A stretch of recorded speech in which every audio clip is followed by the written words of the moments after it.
Today we're meeting in a dressing room, closet, wardrobe. Call it what you want, it doesn't matter. Clothes melamine a valve. That's very good. It allows you to shut off the faucet that's outside. I was going to say on the facade. No, not on the facade, but on a fountain. Whether it's a facade or a fountain, always put a shut-off valve inside. This lets you turn off and drain the water for winter using the small drain. And if you go on vacation, you just close it and you're all set. So the copper here doesn't bother me. The valve doesn't bother me either. The PR inside isn't causing problems. As I said, this valve lets me shut off the water with no issues because the problem is outside at the fountain. The fountain faucet needs replacing because the square was likely forced and the valve changed so it won't close properly. But the leak is between the fountain and the plaster. It couldn't be inside, it couldn't be at the faucet. No, of course, it's between the fountain and the plaster. To fix it, it's impossible. You have to remove this fountain that's embedded in the terrace. So we'll have to chip all around it, remove it carefully without breaking it. If I have to break it, I will. Whether it's replaced or not doesn't matter. Today we aim to fix this leak.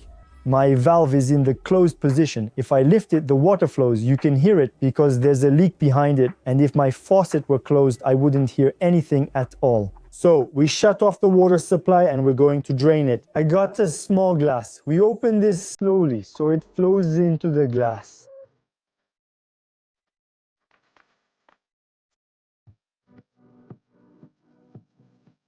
Now we're gonna loosen the union nut.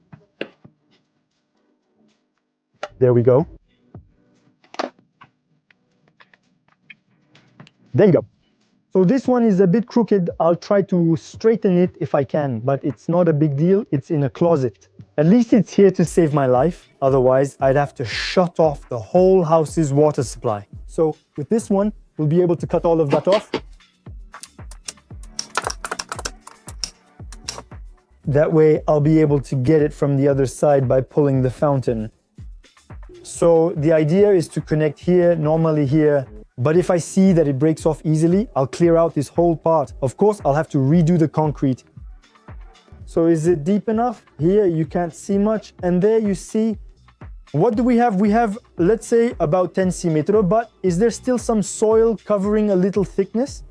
We'll only see it by breaking it, so I brought out the little toys. I'm going to try to vacuum at the same time and see what's underneath there.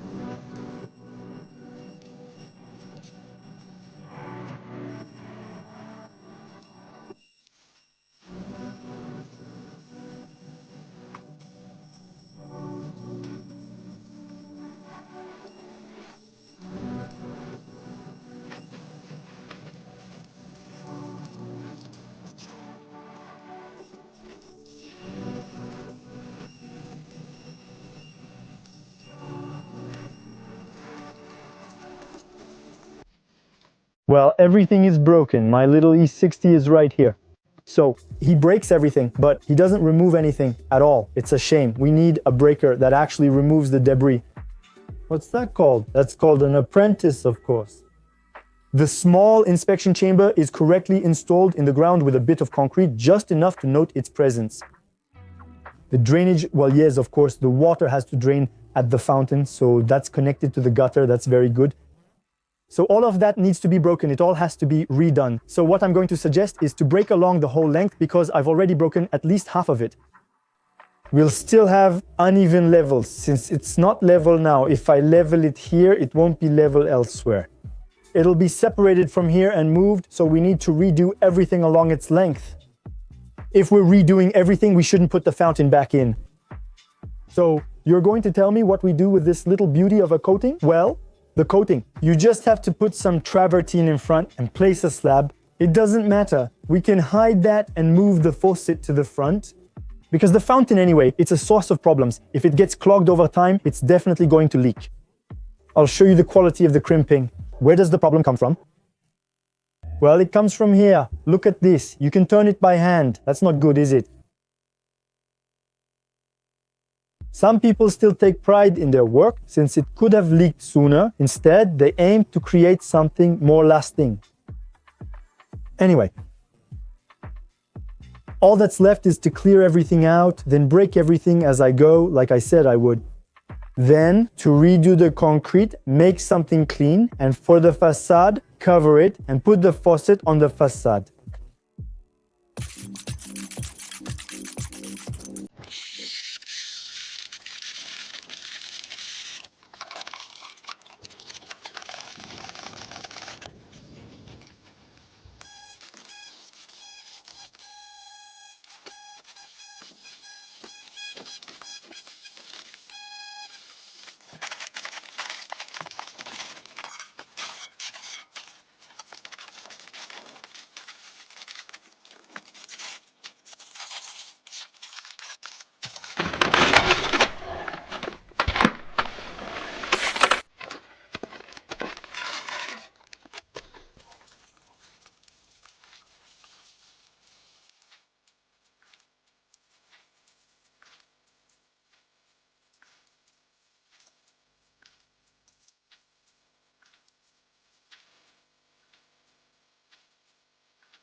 So for now, outside, I've broken everything. The rubble is going to the dump. I took the opportunity to redo the polyvinyl chloride drainage. We glue it all together, get the right angle and the right slope.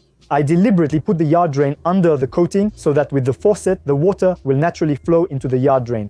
Because if it runs onto the concrete and escapes to the sides, the yard drain is pointless. So the yard drain and the drainage. For now, I'm going to put some sand. Pack the sand firmly and cover the drainage thoroughly to prevent future damage. If we bury this in concrete, it must be free, so we pack it well with sand. Later, we'll pour concrete over it all. I'll add rebar for reinforcement since it wasn't there before. And that's good for me because it broke pretty easily, but there was still a good thickness of concrete. So for now, let's focus on the faucet. And the faucet, we'll have to put it back on the wall. And I had several options, but they weren't chosen. The first option was travertine or slate to incorporate it directly into the plaster. So we cut on the sides, we remove the layer of plaster or even cement if there's any behind it, and we incorporate slabs of travertine or slate. So that wasn't chosen. There was also slate mosaic and there was travertine mosaic.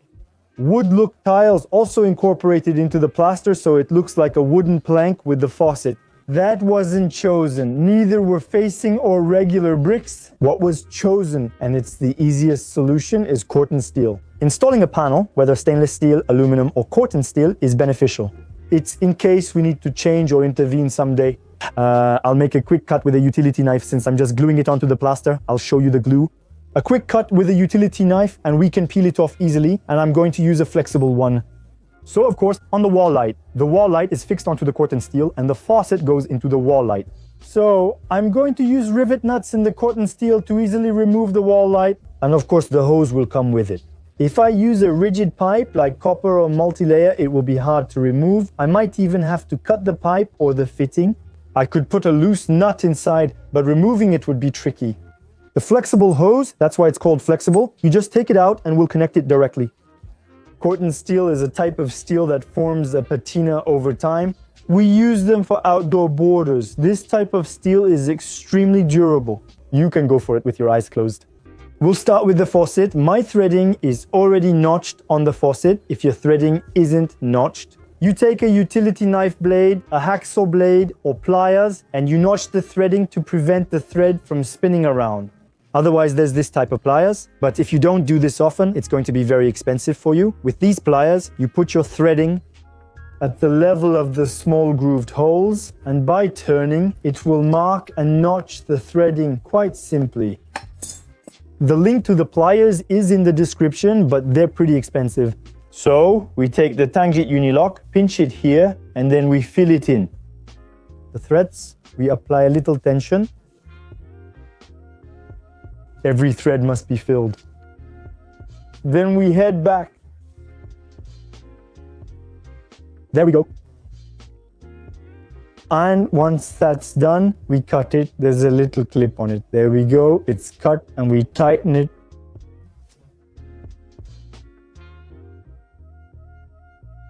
You see, it's not that dirty compared to the others. Here's some hemp and joint compound. My black gloves get dirty, but the white ones stay clean. But I advise you to wear gloves because the threading can cut your fingers. That's simply why I wear gloves. So once it's tightened properly, our seal here is perfect. We can put it in the fitting and tighten it. So we'll put it here and turn.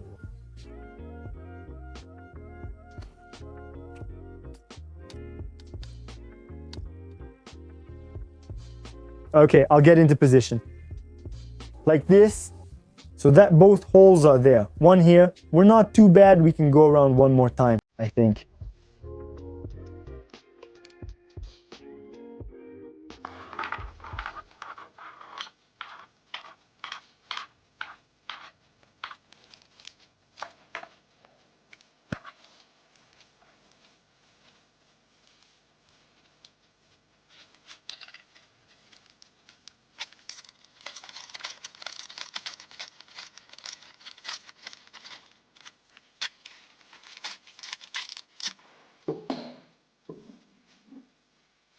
The garden faucet, the fitting, and the hose. The advantage of the hose? I'm using a 1521. I could check for leaks by tapping in and putting it under pressure. I trust the Tangentini lock, but let's imagine I didn't tighten it properly. At least I can see right away if there's a leak. Whether it's copper, PR, or multi-layer, always buy a couple of compression fittings you can reuse no matter what. And you do your tests. Before putting it in the wall, make sure it's properly tightened and that the seal is perfect.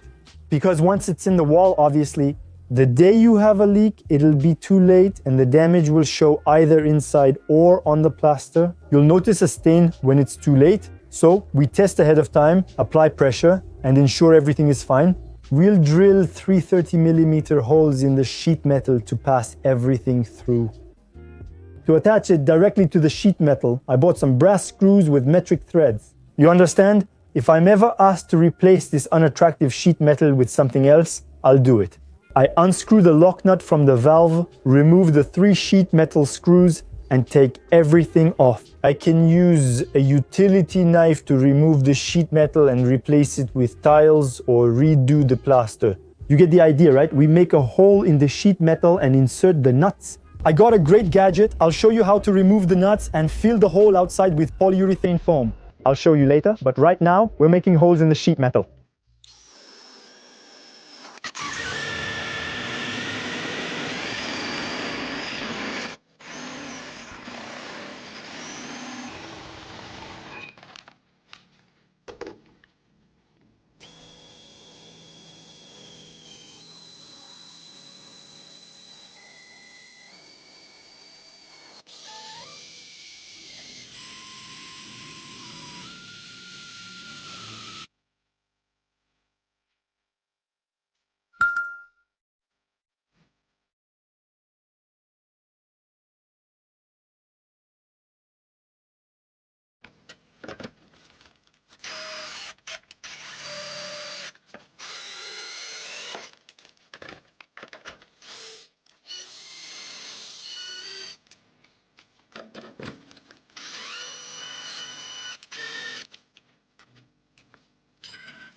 The next step is to glue the Corten steel directly onto the plaster. And to run the hose, I put in a conduit.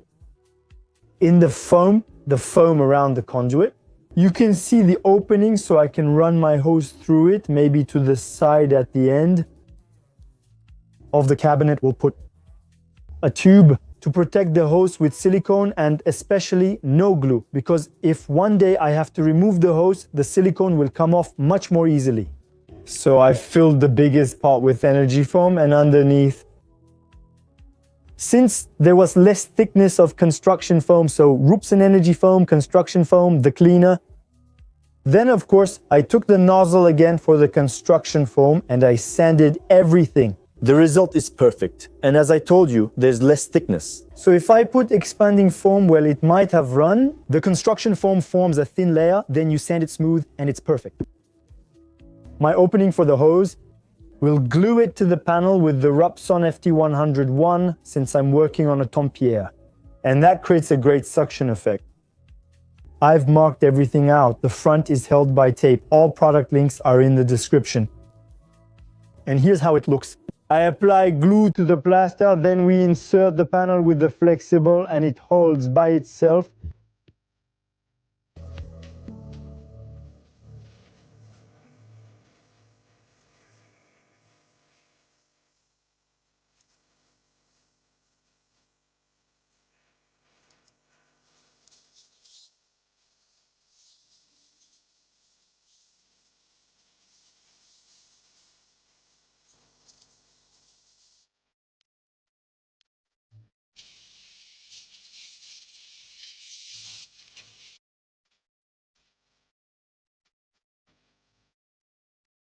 For the Tubiro, I applied one layer of plaster that needs sanding, then I'll add another plaster layer, paint, and continue from there.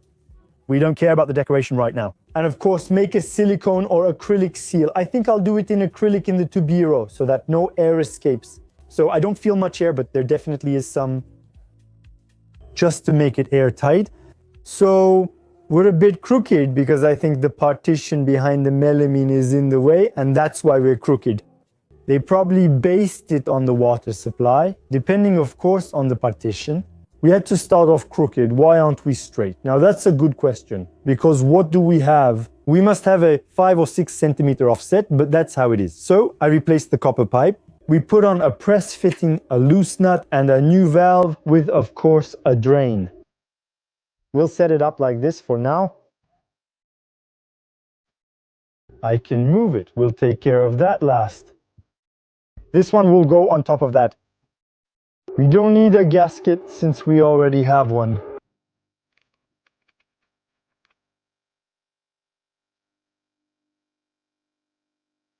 There, we're pretty good. Just like that, my bleeding. And here in the back, I put the cap on and we can close it like this.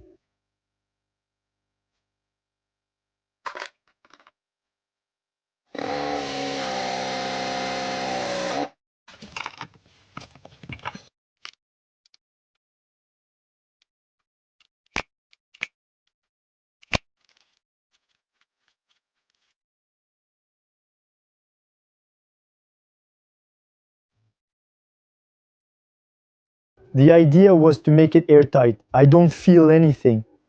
Apply silicone or acrylic sealant, then loosen it. If removal is needed, it comes off easily. But if you use polymer glue, it might stick to the biro tube and removing it will be complicated. You'll still need to scrape it off the flexible hose. Now, let's turn the water on and go outside to check the faucet.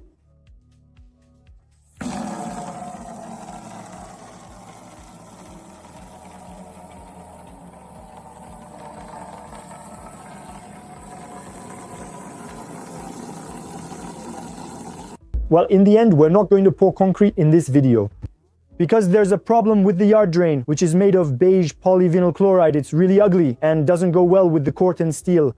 It's true, it's not great. I was criticized, but it's just not nice. So we're going to remove the yard drain. We'll get a floor drain that matches the Corten steel and much bigger because there's a lot of pressure. And whether it's cast iron or polyvinyl chloride at that size with the manure, it splashes everywhere.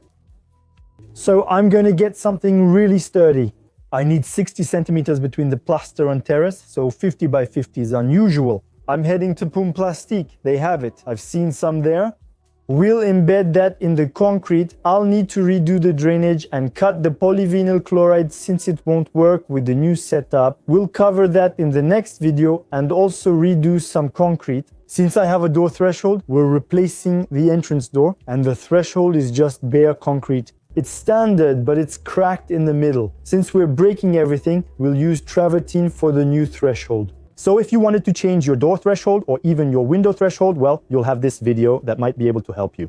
The sharpener is fixed, which is most important. The hose works perfectly and the purge valve is good too. Outside, the faucet on the Corten steel is fixed to the facade. If one day I need to remove everything, I just loosen it, take out the 3 screws from the plate, and we remove the flexible hose with the faucet directly. Okay, so if you had a leak at home and you didn't know how to fix it, well, I hope this video will be useful to you. We'll see each other in the next video with concrete, travertine, and a cast iron yard drain.